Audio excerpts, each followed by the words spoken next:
हम लोग आज कल के लेक्चर से आगे पढ़ेंगे, ठीक है। आज हम लोग पढ़ेंगे सूरत अधिवेशन के बारे में।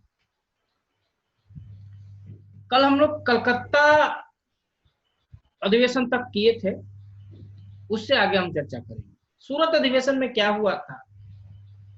देखिए, बंगाल विभाजन के बाद, कल हम बंगाल विभाजन पढ़े थे। बंगाल विभाजन के बाद जो परिस्थितियां उत्पन्न हुई थी, उस परिस्थितियों से कांग्रेस भी अछूता नहीं रहा, और इसका जो तत्कालीन डायरेक्ट परिणाम निकल कर आया, प्रत्यक्ष परिणाम निकल कर आया, वो ये था, कांग्रेस में फूट पड़ना। दो अलग अलग विचारधारा को मानने वाले थे, एक गरम दल था, एक नरम दल था।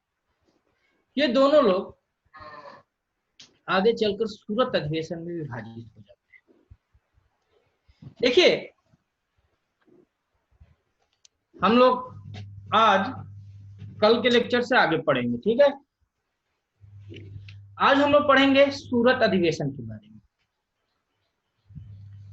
कल हम लोग कलकत्ता अधिवेशन तक किए थे, उससे आगे हम चर्चा करेंगे सूरत अधिवेशन में क्या हुआ था। देखिए, बंगाल विभाजन के बाद, कल हम बंगाल विभाजन पढ़े थे। बंगाल विभाजन के बाद जो परिस्थितियां उत्पन्न हुई थी, उस परिस्थितियों से कांग्रेस भी अछूता नहीं रहा, और इसका जो तत्कालीन डायरेक्ट परिणाम निकल कर आया, प्रत्यक्ष परिणाम निकल कर आया, वो ये था, कांग्रेस में फूट पड़ना। दो अलग अलग विचारधारा को मानने वाले थे, एक गरम दल था, एक नरम दल था। ये दोनों लोग आगे चलकर सूरत अधिवेशन में विभाजित हो जाते हैं। देखिए, जो सूरत अधिवेशन था, वैसे ये पहले नागपुर में होने वाला था, ठीक है। 1905 के कांग्रेस अधिवेशन बनारस, है ना, बनारस पता है ना आप लोगों को, बनारस में बताया था आप लोगों को, बनारस में हुआ था। और गोपाल कृष्ण गोखले, यहीं से देखिए सूरत अधिवेशन के विभाजन का जो नींव पड़ा है ना कांग्रेस का, वो बनारस से ही कहीं ना कहीं दिखने लगता है, बनारस अधिवेशन से ही दिखने लगता है। बनारस अधिवेशन की अध्यक्षता गोपाल कृष्ण गोखले ने किया था। इसमें बताया ही था आप लोगों को कि बंग भंग जो हुआ था, बंगाल विभाजन जो हुआ था, उसकी यहाँ पर आलोचना की गई। साथ ही स्वदेश और बहिष्कार आंदोलन का समर्थन किया गया था, सपोर्ट किया गया था इस अधिवेशन में। यानी देखिए, शुरुआत जो करते हैं हम, यानी कि मैं बोला था ना कि बनारस अधिवेशन से ही मतभेद दिखने लगते हैं, और मतभेद का जो पहला कारण आता है वो ये है, जो प्रथम मतभेद दिखता है वो प्रिंस ऑफ वेल्स के स्वागत के प्रस्ताव को लेकर होता है। जो नरमपंथी वर्ग है, वो प्रिंस ऑफ वेल्स का स्वागत करना चाहते थे, परंतु राष्ट्रवादी जो थे ये इसका विरोध कर रहे थे। अब राष्ट्रवादी विरोध करते रहे, क्योंकि उस समय दबदबा तो था इन्हीं का, उदारपंथियों का था, उदारवादियों का था, और ये प्रस्ताव पारित हो जाता है कि भाई प्रिंस ऑफ वेल्स का स्वागत किया जाए। 1905 में लाला लाजपत राय अपने भाषण में सत्याग्रह अपनाने का सुझाव देते हैं, ठीक है। कांग्रेस के मंच से ऐसा सुझाव पहली बार दिया गया था, ठीक है। ये जो दरार है, ये जो तकरार है, 1906 का जो अधिवेशन आता है, कलकत्ता अधिवेशन, उसमें और खुलकर आता है। बताया ही था आप लोगों को कि इस अधिवेशन में लाला लाजपत राय अध्यक्ष बनना चाहते थे, परंतु जो दूसरा गुट था वो कतई नहीं तैयार था कि कोई गर्म दल का नेता इस के हाथों में का अधिकार जाए। वो नहीं चाहते थे कि कांग्रेस का पावर एक गर्म दल के नेता में के पास जाए। इसलिए ये लोग बहुत चतुराई से दादा भाई नौरोजी को अध्यक्ष बना देते। क्योंकि दादा भाई नौरोजी वयोवृद्ध नेता, उनका कोई विरोध कर नहीं सकता था, कोई विरोध कर ही नहीं रहा था, तो इसी का फायदा उन्होंने उठाया और दादा भाई नौरोजी को अध्यक्ष बना दिया जाता है। अब क्या नाम है, लाला लाजपत राय स्वतः ही पीछे यहाँ पर हट जाते हैं। ठीक है, राष्ट्रवादियों ने इसका विरोध अनुचित समझा था और इस अधिवेशन में दादा भाई नौरोजी के द्वारा भारतीय राष्ट्रीय आंदोलन का लक्ष्य निर्धारित किया गया, स्वराज। कलकत्ता अधिवेशन के बाद अगले अधिवेशन के अध्यक्षी को लेकर, यानी कि जब अगला अधिवेशन सूरत था ना, तो अध्यक्षी को लेकर दोनों के बीच अब उठापटक शुरू हो जाता है, खुलेआम प्रतियोगिता शुरू हो जाती है कि अध्यक्षता किसे दिया जाए। ठीक है, अब सूरत अधिवेशन में फिर वही लाला लाजपत राय अध्यक्ष बनना चाहते थे, लेकिन नरम दल वालों ने रास बिहारी घोष को अध्यक्ष के लिए प्रस्तुत कर दिया कि भाई देखिए, अध्यक्ष के प्रत्याशी रास बिहारी घोष ही होंगे। अब तिलक जो थे वो गरम दल के थे, तो तिलक तैयार हो जाते हैं कि चलो भाई ठीक है, हम राजी हो जाते हैं अध्यक्ष पद के, रास बिहारी घोष को अध्यक्ष पद वोट दे दिया जाए, रास बिहारी घोष को अध्यक्ष बना दिया जाए। लेकिन उन्होंने कहा कि ठीक है, हम तैयार तो हो जाते हैं कि रास बिहारी घोष को अध्यक्ष का पद दे दिया जाए, लेकिन 2 शर्तें होंगी हमारी, उस शर्त को आप लोग मान लीजिए, हम अध्यक्ष के लिए उनको रास बिहारी घोष को मान लेते हैं। पहला, कांग्रेस के कलकत्ता अधिवेशन में जो प्रस्ताव पारित किए गए थे, स्वराज, स्वदेशी, बहिष्कार और राष्ट्रीय शिक्षा, है ना, कलकत्ता अधिवेशन में जो प्रस्ताव पारित किए गए थे, क्या, स्वराज, स्वदेशी, बहिष्कार और राष्ट्रीय शिक्षा, वह प्रस्ताव पुनः एक बार इस अधिवेशन में पारित किया जाए। दूसरा, घोष के भाषण में एक अंश था जिसमें राष्ट्रवादियों का आलोचना किया गया था, गरम दल के नेताओं का आलोचना किया गया। ध्यान रखिएगा, मैं जो गरम दल के नेता हैं उनके राष्ट्रवादी कहेंगे, उनको उदारवादी कहूंगा, जो नरमपंथी दल के नेता है। ठीक है, तो घोष ने अपने भाषण में राष्ट्रवादियों का आलोचना किए थे, तो उस अंश को जो तिलक थे वो निकलवाना चाहते थे, कहा कि भाई उसे हटा दिया जाए और ये 2 शर्तें मान लिया जाए, हम भी क्या नाम है रास बिहारी घोष को अध्यक्ष पर स्वीकार करें। लेकिन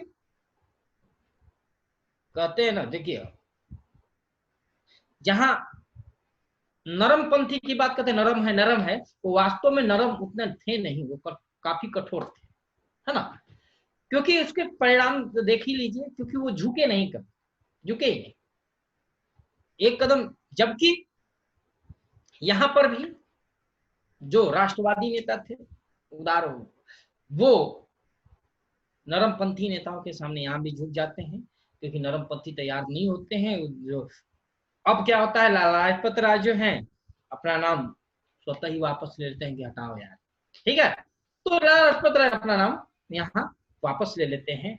अब रास बिहारी घोष को अध्यक्ष बना दिया जाता है, लेकिन अध्यक्ष बनाने के बाद तुरंत ही तिलक जो है अपना प्रस्ताव पेश करने के लिए मंच पर चढ़ते हैं। जब मंच पर जाते हैं, उसी समय दोनों पक्षों में मारपीट शुरू हो जाती है। ठीक है, और ये इतना ज्यादा बड़ा रूप ले लेता है कि ये अधिवेशन को स्थगित करना पड़ता है। हालांकि मोतीलाल घोष ने कांग्रेस के एकता को बचाने के लिए दोनों पक्षों को समझौता करने का प्रयास किया गया, दोनों पक्षों में समझौता कराने का प्रयास किया गया था, लेकिन असफल रहे, वो समझौता नहीं करा सके।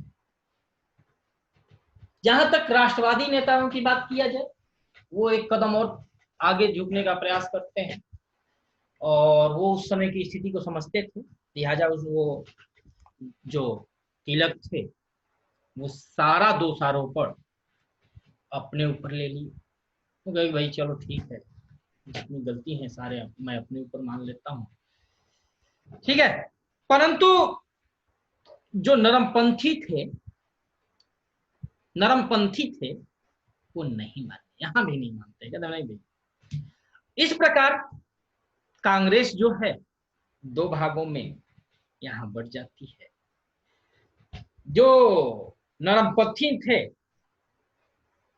वो अपने आप को भारतीय राष्ट्रीय कांग्रेस कहे, और जो राष्ट्रवादी नेता थे वो नेशनलिस्ट पार्टी के नाम से अपने आप को संबोधित करने लगे।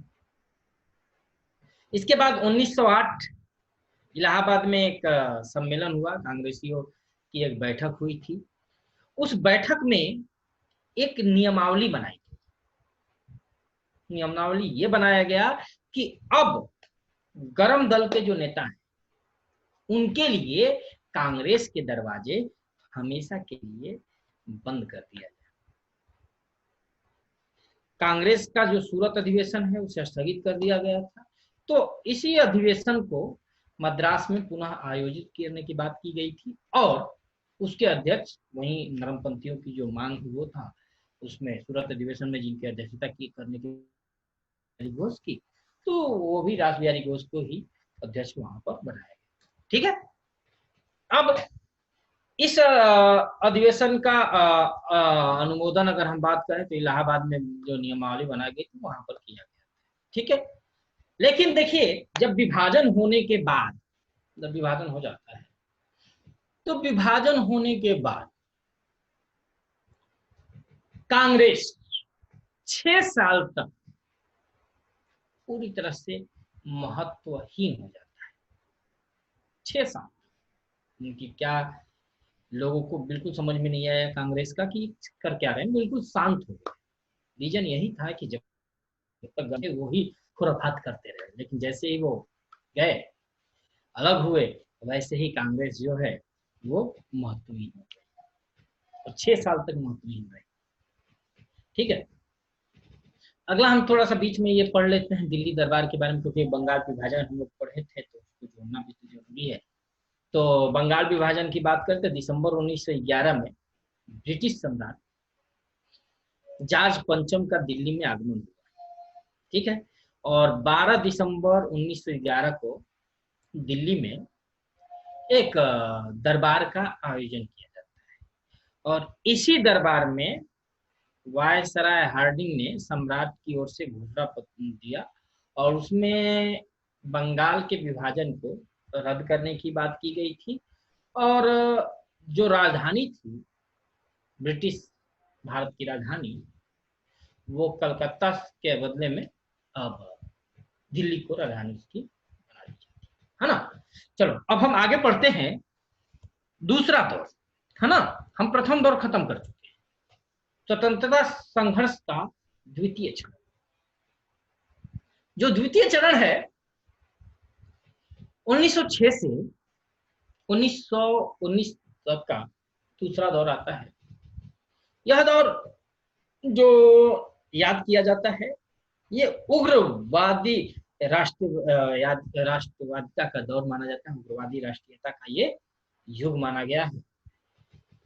इसमें ध्यान रखिएगा जो उग्रवादी राष्ट्रीयता का जो युग है इसमें एक और तो उग्रवादी नेता और दूसरी तरफ क्रांतिकारी आंदोलन चलाए गए थे, दोनों उग्रवादी और क्रांतिकारी इसी दौर में ज्यादा उभर कर सामने आते हैं। अगर हम देख करें तो एक तरफ उग्रवादी विचारधारा के लोग बहिष्कार आंदोलन को अपना आधार बनाकर चल रहे थे, दूसरी तरफ जो क्रांतिकारी विचारधारा के लोग थे वह गोली और बंदूक की बात कर रहे थे। वो कहते थे कि भाई इनके लिए तो ये अंधे, ये बहरे हैं, बहरों के लिए तो आवाज जरूरी है ना, आवाज सुनाना पड़ेगा। तो ये गोली और बंदूक की भाषा जानते थे जो क्रांतिकारी विचारधारा के लोग थे। ठीक है, अब जो उदारवादी विचारधारा के लोग थे, ठीक है, उनका बहिष्कार पर ही ज्यादा फोकस किया कर रहे थे ये लोग पूर्ण स्वराज की प्राप्ति, मुक्ति और पूर्ण स्वराज की प्राप्ति को लेकर ही ज्यादा अग्रेसिव हो रहे थे। ठीक है ना। अब हम बात करते हैं उग्रवाद और क्रांतिकारी आंदोलन के उदय के कारण। तो सबसे पहले क्या कारण था उसको हमें समझना होगा कि क्यों ये क्रांतिकारी विचारधारा, उग्रवादी विचारधारा के लोग आते हैं।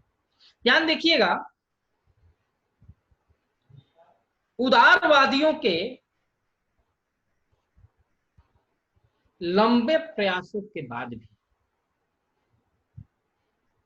उदारवादियों के लंबे प्रयास के बाद भी कोई भी मौलिक रूप में कुछ हासिल नहीं किया जा सका, कुछ नहीं हासिल किया जा सका। सरकार के उदारवादियों के प्रयासों को कमजोरी की, सरकार जो है उदारवादियों के प्रयास को एक कमजोरी रूप में देखा, कमजोरी रूप में देखा, है ना, चिन्हित किया, बहुत कमजोर है ये, कुछ कर नहीं सकते।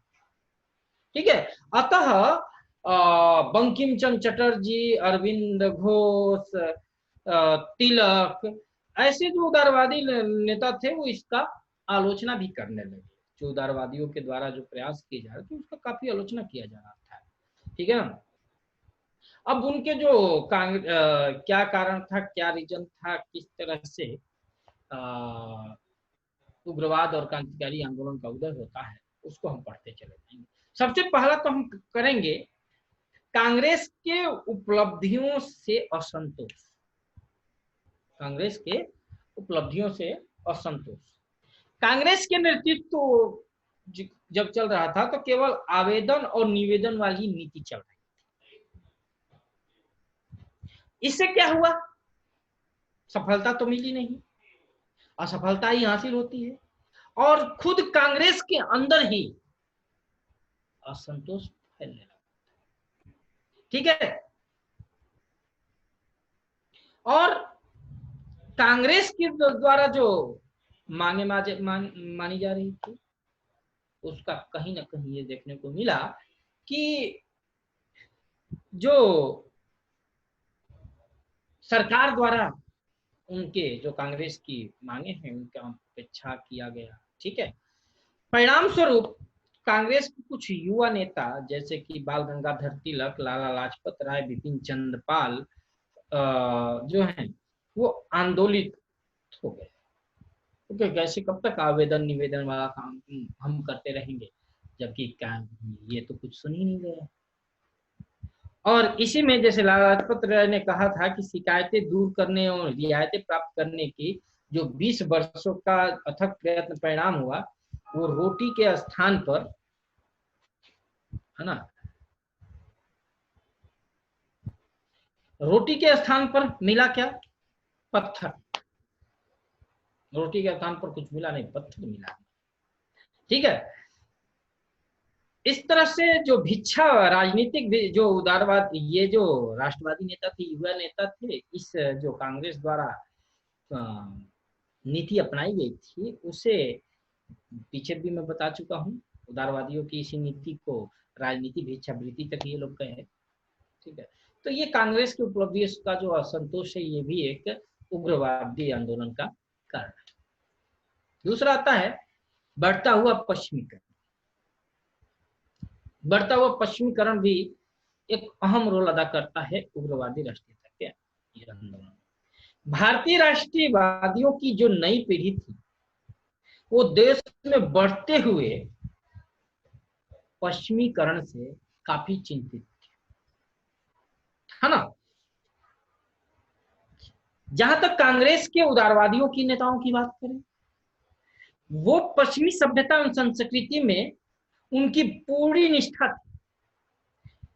परंतु दूसरी तरफ अगर हम बात करें तो स्वामी विवेकानंद, दयानंद सरस्वती, बाल गंगाधर तिलक, लाला लाजपत राय, अरविंद घोष, बिपिन चंद्रपाल जैसे लोग भी थे जो अपनी सभ्यता, अपनी संस्कृति पाश्चात्य संस्कृति से श्रेष्ठ प्रमाणित भी कर रहे थे कि भाई देखिए ये हमारी सभ्यता है, ये हमारी संस्कृति है, कहीं ना कहीं हमारी पश्चिमी सभ्यता से हमारी संस्कृति बेहतर है। ठीक है। अब इसी में अगर हम बात करें तो अरविंद घोष ने कहा था कि स्वतंत्रता हमारे जीवन का उद्देश्य है और हिंदू धर्म ही इस उद्देश्य को पूरा करेगा। इस तरह से जो, ठीक है। इसी तरह एनी बेसेंट ने भी एक शब्द कहा था कि सारी हिंदू प्रणाली पश्चिमी सभ्यता से बढ़कर है। ठीक है। तो ये जो बढ़ता हुआ पश्चिमीकरण था, इसके वजह से भी आप देख रहे हैं उग्रवादी राष्ट्रवादी तक प्रारंभ होता है। दूसरा, अंतरराष्ट्रीय प्रभाव। देखिए, राजनीति में अंतरराष्ट्रीय प्रभाव तो पड़ता ही है ना। तो अंतरराष्ट्रीय प्रभाव में अगर हम बात करें तो तत्कालीन अंतरराष्ट्रीय जो प्रभाव पड़ता है वह उग्रवाद को जो देखते हैं कि दूसरे देशों में उग्रवाद को बहुत ही ज्यादा बल दिया गया, बहुत ही ज्यादा उनका योगदान था। जैसे मिस्र, फ्रांस, फारस, तुर्की में सफल स्वतंत्रता संग्राम में ये उग्र आंदोलन हो चुके थे जिसमें सफलता मिल चुकी थी। ठीक है। इससे यहाँ के लोग भी, कुछ लोग बहुत ही उत्साहित थे। ठीक है ना। 1868 के बाद आधुनिक जापान के उदय से भी यह सिद्ध हो चुका था, है ना। तो इस तरह से उग्र राष्ट्रीयता का आंदोलन जोर पकड़ता चला गया। अगला हम बात करते हैं भारत की बिगड़ती हुई अर्थव्यवस्था। देखिए, 19वीं शताब्दी के अंत में आते आते, है ना, 1876 से लेकर 1900 के बीच भारत में लगभग 18 बार अकाल पड़ा था। लगभग 18 बार। कितने से? 1876 से लेके 1900 के बीच। ठीक है। कितने अकाल पड़े? तो कुल 18 बार अकाल पड़ा था। इस अकाल में काफी धन और जन दोनों को हानि पहुंची। इसी दौरान 1896-97 और 1899 और 1900 के बीच में बंबई तथा उसके आसपास के क्षेत्रों में प्लेग, बहुत भयानक बीमारी होती थी, बीमारी फैली और उसके वजह से 1,73,000, ध्यान रखिएगा, 1,73,000 काफी ज्यादा। आज जो क्या नाम है, महामारी जो है आज जो हम देख रहे हैं, है ना, तो कोरोना उससे भयंकर, क्योंकि उस समय इतना लोग जागरूक नहीं थे, इसलिए ज्यादा नुकसान हो गया था भारत को, है ना। 1,73,000 लोग मर चुके थे। ठीक है। इसके बाद भी होता क्या था कि लोग, जो अंग्रेज अधिकारी थे, ये लोग प्लेग के रोकथाम के बहाने लोगों के घरों में घुसकर अभद्रता करते थे। इससे भी लोगों के अंदर आक्रोश बढ़ता चला गया। लूज खसोट तो उसी तरह चलता जा रहा था। ठीक है। अब हम बात करते हैं बंगाल का विभाजन। देखिए, बंगाल का विभाजन उग्रवादी आंदोलन का एक महत्वपूर्ण कड़ी है ना। महत्वपूर्ण कड़ी इसलिए हम कह रहे हैं क्योंकि जैसे ही बंगाल विभाजन हुआ, कहीं ना कहीं आप देखें तो उग्रवादी या राष्ट्रीय जो लीडर थे, राष्ट्रवादी जो लीडर थे, वो उभर कर सामने आ जाते हैं। वो खुले तौर पर इसका आलोचना शुरू कर देते हैं। वो चाहते थे कि पूरे भारत में इस आंदोलन को चलाया भी जाए, है ना। और देश भर में जन आक्रोश इसके वजह से फैल भी गया था। और इसका जो असर पड़ा, जो कर्जन की जो नीति थी, इसका असर खास करके देश के भारतीय युवा जो थे, युवा वर्ग पर खास करके इसका प्रभाव पड़ा, है ना। इसलिए उग्रवादी कार्यों में उनको प्रोत्साहन मिला, ज्यादा वो अग्रेसिव, है ना, क्योंकि कई चीजें वहां पर आ जाता है कर्जन के, जैसे कलकत्ता कारपोरेशन अधिनियम, विश्वविद्यालय अधिनियम, इसमें भी वो युवाओं को अग्रेसिव कर दिया, इससे युवा अग्रेसिव। ठीक है, अब अगला हम पढ़ने जा रहे हैं टॉपिक, उग्रवादियों के उद्देश्य एवं धाम। किस तरह से वो काम करते थे उग्रवादी, ठीक है, उद्देश्य क्या था, इस पर हम चर्चा। देखिए 1906 के बाद, है ना, कांग्रेस के भीतर उग्रवादी के दल के उदय के साथ साथ क्रांतिकारी उग्रवादी दल का भी उदय होता है। जो उग्र विचारधारा के नेता थे उनमें, जैसे कि कांग्रेस के ही लीडर थे, लेकिन उग्र विचारधारा था इनका, अग्रेसिव थे। उसमें बाल गंगाधर तिलक हो गए, लाला लाजपत राय होंगे, बिपिन चंद्र पाल हो गए, अरविंद घोष हो गए, ये लोग इस उग्र विचारधारा के आंदोलन का नेतृत्व कर रहे थे। इनका एकमात्र उद्देश्य था स्वराज की प्राप्ति, यही उद्देश्य, इसी उद्देश्य के लिए सब कुछ कर रहे थे। जैसे और यही अपना इन्होंने उद्देश्य भी बनाया, जैसे तिलक ने भी नारा दिया था, स्वराज मेरा जन्मसिद्ध अधिकार है और हम इसे लेकर रहेंगे, है ना, मैं इसे लेकर रहूंगा, इस तरह के नारा दिए गए। अरविंद घोष ने भी कहा था कि राजनीतिक स्वतंत्रता एक राष्ट्र के जीवन का श्वास है। तो इस तरह से जो उग्रवादी विचारधारा के लोग थे, उनका उद्देश्य मात्र यही है, स्वराज, है ना। अब हम बात करते हैं क्रांतिकारी एवं आतंकवादी आंदोलन, भी इसे कहा गया है कुछ के लोगों के द्वारा। देखिए इसकी जो शुरुआत है, यह एक, आप एक चीज कह सकते हैं इसके बारे में, उग्र राष्ट्रवाद की एक अवस्था के तौर पर इसे आप समझ सकते हो, जान सकते हो, एक अवस्था, प्रारंभिक अवस्था कह सकते हो, ठीक है ना।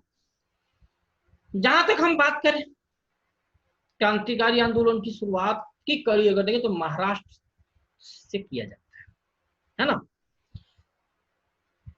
और क्रांतिकारी राष्ट्रवादियों का जो सबसे पहला केंद्र बना था वो महाराष्ट्र में ही बना था। और महाराष्ट्र में के पूना डिस्ट्रिक्ट है, पुणे डिस्ट्रिक्ट में सिख पावन ब्राह्मणों के द्वारा सर्वप्रथम स्वराज के प्रति प्रेम की भावना जो थी वो जागृत होती है ना। इसमें अगर हम बात करें तो एक नाम आता है व्यायाम मंडल। व्यायाम मंडल के बारे में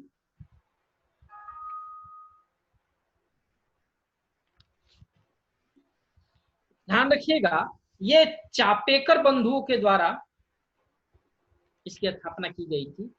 दामोदर हरि चापेकर और बाल कृष्ण हरि चापेकर के द्वारा व्यायाम मंडल स्थापित किया गया था 1896 के आसपास।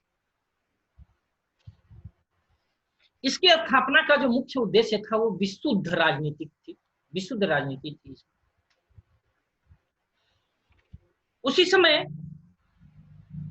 महाराष्ट्र में पुणे में प्लेग फैला। प्लेग के नाम पर जो ब्रिटिश अधिकारी में पहले ही बताया था कि घरों में घुसकर जोर जबरदस्ती करते थे, बहुत ही अव्यवहारिक काम करते थे। इससे जो वहां के युवा वर्ग था काफी गुस्से में था। और उसी में व्यायाम मंडल के जो संस्थापक चापेकर बंधु, दामोदर हरि चापेकर और बाल कृष्ण हरि चापेकर, ये दोनों अग्रेसिव होते हैं। और एक दिन 22 जून 1897 में की बात है, जब हरिक जयंती, रात के समय में हरिक जयंती के समारोह से वापस लौट रहे थे प्लेग कमिश्नर मिस्टर रैंड तथा उनके साथी थे लेफ्टिनेंट एयर्स। इनको चापेकर बंधु जो थे वो गोली मारकर हत्या कर, ठीक है। बाद में इनके क्या नाम है, मुखबिरी किया जाता है। इन्हीं के कुछ दोस्त थे, द्रविड़ बंधु थे, वो इनको पकड़वा देते हैं, गिरफ्तार करवा देते हैं चापेकर बंधु, ठीक है। बाद में चापेकर बंधु की फांसी दे दी जाती है। 18 अप्रैल दामोदर हरि चापेकर को फांसी दे दिया जाता है, ठीक है। 18 अप्रैल 1898 को इनको फांसी दे दी जाती है। बाद में द्रविड़ बंधुओं को भी, जो कि चापेकर बंधुओं का जो क्या नाम मुखबिरी किए थे, उनको भी ये व्यायाम मंडल के द्वारा 8 फरवरी 1899 को, है ना, मृत्यु दंड दे दिया जाता है, ठीक है ना। जो कि 20,000 रुपये के लालच में ऐसा काम किए थे, वो मुखबिरी कर दिए थे 20,000 रुपया का आदमी, ठीक है। ठीक है, बाद में जब चापेकर बंधु गिरफ्तार कर लिए जाते हैं, पकड़ लिए जाते हैं, तो धीरे धीरे ये चापेकर ये जो व्यायाम मंडल है वो खत्म हो जाता है। धीरे इनके जितने भी लोग थे सबको गिरफ्तार कर लिया जाता है आगे चल करके, ठीक है। बाल कृष्ण चापेकर, वासुदेव चापेकर, विनायक रनाडे, इन सबको फांसी दे दी जाती है। व्यायाम मंडल के जितने भी सदस्य थे लगभग लगभग बिखर जाते हैं। इस तरह से व्यायाम मंडल जो है वो टूट जाता है, ठीक है। जहां तक बात करें 1917 के आतंकवाद की घटनाओं की जांच के लिए एक कमीशन का गठन किया गया था, पता ही होगा, रॉलेट कमीशन। इस कमीशन में जो ये घटना हुआ था पुना वाली, जो मारा गया था इन चापेकर बंधु के द्वारा, जिनको, ठीक है ना, मिस्टर रैंड और लेफ्टिनेंट आयर्स को, तो इस घटना के बारे में बताया गया था भारतीय आतंकवाद का पहला विस्फोट। ये जो रॉलेट कमीशन था अंग्रेजों की तरफ, तो उसमें इस बात का जिक्र था, ये पहला विस्फोट था, ठीक है।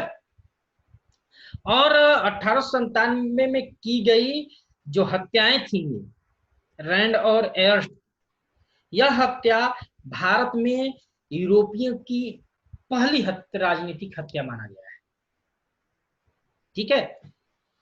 इसके बाद में अगर हम बात करें तो इस घटना के बारे में तिलक ने एक लेख लिखा था, अपनी केसरी जो है उनका पत्रिका, उसमें लिखा था, लेख के तौर पत्र है केसरी, उसमें लेख लिखा था। उस लेख के बारे में उसने कहा ये जो हत्या हुई थी, उस हत्या के बारे में, इस हत्या की तुलना शिवाजी द्वारा अफजल खां के हत्या से किया गया।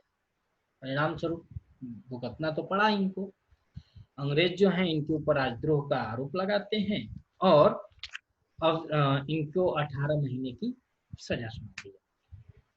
अब हम पढ़ेंगे, चूंकि बाल गंगाधर तिलक का जिक्र आ ही गया, तो तिलक का जिक्र कर ही लेते हैं, बाल गंगाधर तिलक को पढ़ ही लेते हैं, थोड़ा सा समझ लेते हैं उनके बारे में। देखिए, इनका जो समय है 1856 से लेकर 1920 तक का इनका दौर चलता है।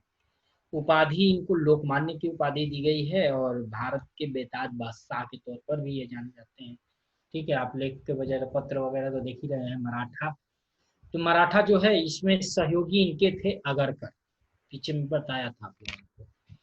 दूसरा केसरी, इसके सहयोगी थे केलकर, ठीक है। इन्होंने राष्ट्रीय चेतना जागृत करने के लिए महाराष्ट्र में, ठीक है, 2 उत्सवों का आयोजन कराए थे। एक तो तब से चला आ रहा है, 1893 में आयोजित हुआ था गणपति उत्सव, अब तक चला आ रहा है, और 1895 में शिवाजी महोत्सव इन्होंने शुरू कराया था। तिलक ऐसे पहले व्यक्ति थे जिन्हें 1882 में पत्रकारिता के कारण सजा हुई थी, ध्यान रखिए। 1896-97 में इन्होंने संपूर्ण महाराष्ट्र में एक आंदोलन चलाया था, कर न देने का आंदोलन चलाया था।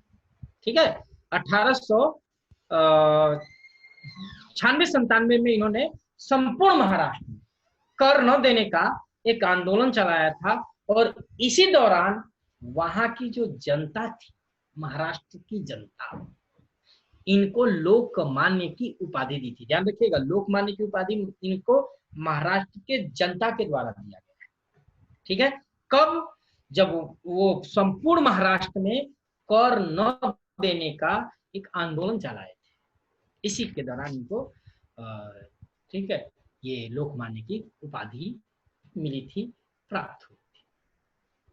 ठीक है, बाद में हम बात करें तो 24 जून 1908 को तिलक को गिरफ्तार कर लिया जाता है। केसरी प्रकाशित जो लेख होते हैं उसके आधार पर इनको गिरफ्तार किया जाता है। राजद्रोह का आरोप लगाया जाता है, 6 वर्ष की सजा। उनको कई बार जेल जाना पड़ता है इस पत्रकारिता की वजह से। और जो इस बार वो जेल गए हैं तो इनको बर्मा भेजा जाता है, मांडले जेल में। वही मांडले जेल में रहकर, ध्यान रखिएगा बहुत ही महत्वपूर्ण बात है, मांडले जेल में रहकर ये गीता रहस्य नामक एक किताब लिखी थी। बहुत ही महत्वपूर्ण किताब है गीता रहस्य, जो इन्होंने लिखा था जेल में, बकायदे